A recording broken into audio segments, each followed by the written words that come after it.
Bismillahirrahmanirrahim. Ketemu lagi dengan Miss Sari. Oke, kita lanjutkan materi tentang ukuran penyebaran data ya. Di video sebelumnya Miss sudah bahas tentang pemusatan data ya. Nah, ini bagian dari mengolah data di statistika. Nah, kali ini Miss akan bahas tentang ukuran-ukuran pada penyebaran data ya, pengertian dan cara-cara menentukannya. Oke, simak baik-baik ya. Ukuran penyebaran data itu apa sih? Nah, ukuran penyebaran data adalah ukuran yang menunjukkan seberapa jauh suatu data menyebar dari rata-ratanya. Ya, jadi nanti ada suatu ukuran-ukuran, tapi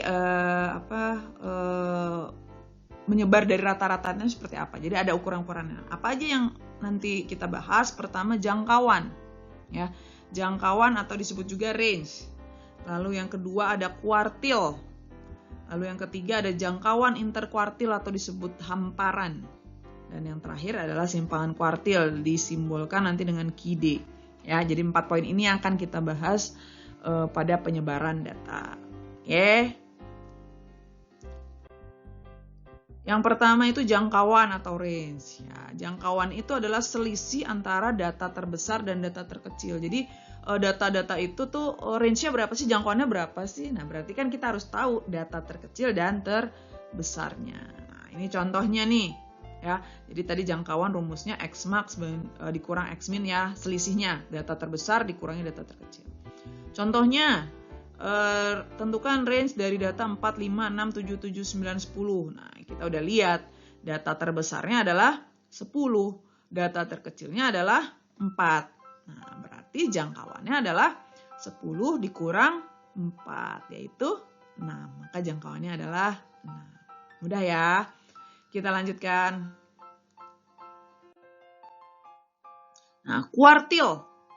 Kuartil itu apa sih? Nah, kuartil itu adalah nilai-nilai yang membagi serangkaian data atau suatu distribusi frekuensi. Ya, ini jumlah frekuensinya gitu ya.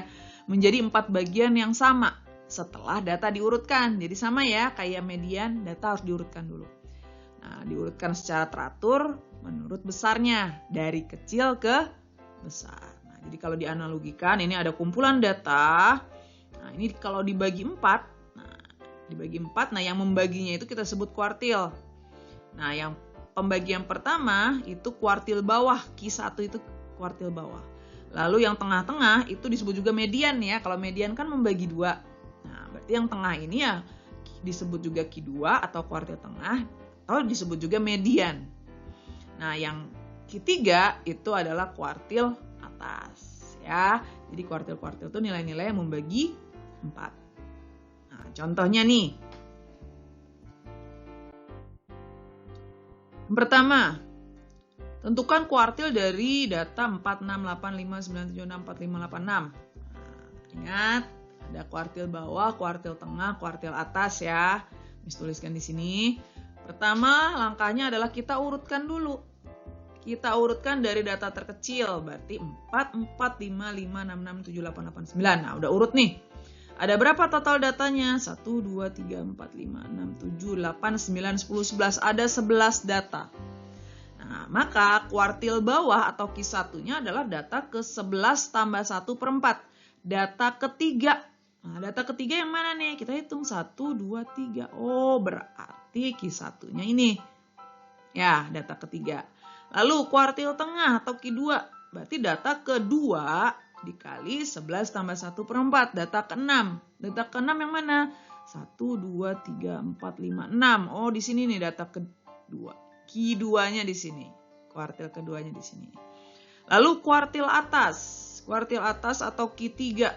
Berarti data ketiga dikali 11 tambah 1/4. Yaitu ke-9. Data ke-9 yang mana? 1, 2, 3, 4, 5, 6, 7, 8, 9. Oh, yang ini nih Q3-nya. Ya, jadi bisa kita simpulkan Q1-nya atau kuartil bawahnya adalah 5, Q2 atau kuartil tengah itu adalah 6, dan Q3 atau kuartil atas adalah 8. Mudah ya? Kita lanjutkan. Selanjutnya adalah jangkauan interkuartil atau disebut hamparan. Nah, hamparan ini adalah selisih antara kuartil atas dan kuartil bawah atau kuartil pertama. Ya, jadi kalau jangkauan biasa itu adalah selisih antara data terbesar dikurangi data terkecil. Kalau jangkauan interkuartil atau hamparan itu adalah selisih antara Q3 dan Q1.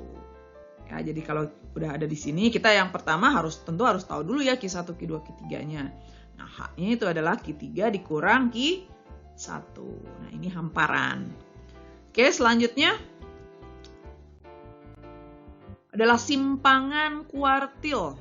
Nah, simpangan kuartil itu apa? Simpangan kuartil itu disebut juga nanti jangkauan semi interkuartil.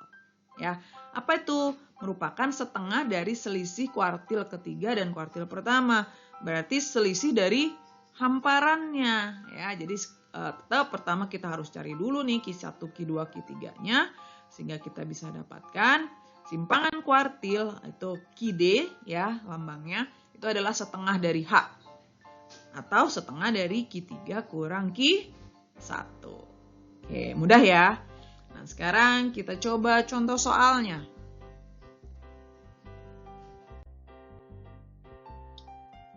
Oke, soalnya ambil yang tadi aja ya, contoh yang kuartil. Nah, tentukan jangkauan interkuartil dan simpangan kuartil dari data ini. Datanya sama. Ya, ini rumusnya tuliskan di sini. Rumus H itu Q3 kurang Q1. QD-nya itu adalah setengah H. Nah, pertama langkahnya tentu urutkan dulu dari yang terkecil sampai terbesar. Lalu setelah diurutkan dengan cara yang tadi ya, kita tentukan Q1-nya, Q2-nya kita tahu, Q3-nya kita tahu, berarti Q1-nya 5, Q2-nya 6, Q3-nya 8. Ya, pakai cara yang tadi ya. Selanjutnya, mencari jangkauan interkuartil, itu H. H sama dengan Q3 kurang Q1. Berarti H-nya adalah 8 dikurang 5. Maka H-nya adalah 3. Nah, jangkauan interkuartil udah dapet. Selanjutnya, simpangan kuartil. Simpangan kuartil itu adalah QD, rumusnya setengah H. Berarti setengah dikali 3, kita sudah dapatkan tadi nih H-nya 3. Maka QD-nya adalah 3/2. Maka kita simpulkan jangkauan interkuartilnya adalah 3 dan simpangan kuartilnya adalah 3/2. Oke, kurang lebih seperti itu untuk ukuran penyebaran data, mudah ya. Jadi kita cari jangkauannya, lalu ada kuartilnya, jangkauan interkuartil, dan yang terakhir simpangan kuartil. Mudah-mudahan penjelasan dari Miss bisa difahami dan membantu kalian dalam memahami materi di sekolah dan mengerjakan latihan-latihan soal sampai ulangannya nanti. Oke, mudah-mudahan bermanfaat. Jika ada yang kurang jelas boleh diputar ulang videonya atau tanya Miss saja. Oke. Mohon maaf kalau ada salah, kita ketemu lagi di video-video Miss Sari berikutnya ya.